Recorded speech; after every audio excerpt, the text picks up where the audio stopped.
C'est de leur race que le Christ est né. Romains 9,5.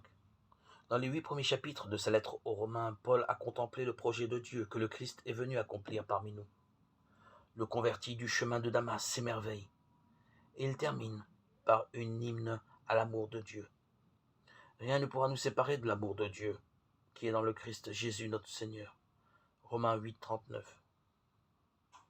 Mais pour lui, le juif qui ne renie rien de ses origines, il reste une question qui fâche. Que deviennent dans ce projet de Dieu les juifs qui ne reconnaissent pas en Jésus le Messie envoyé par Dieu? C'est à ce sujet difficile qu'il consacre les chapitres 9 et à 11 de sa lettre. Il dit sa douleur.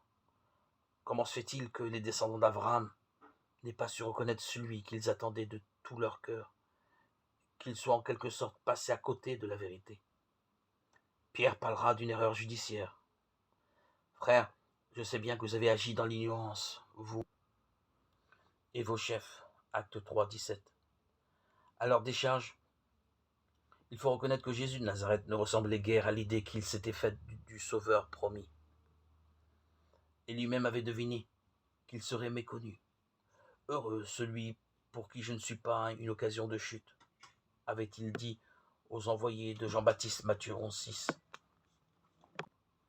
Et c'est malheureusement d'après l'apôtre Paul lui-même ce qui s'est passé pour certains de ses contemporains.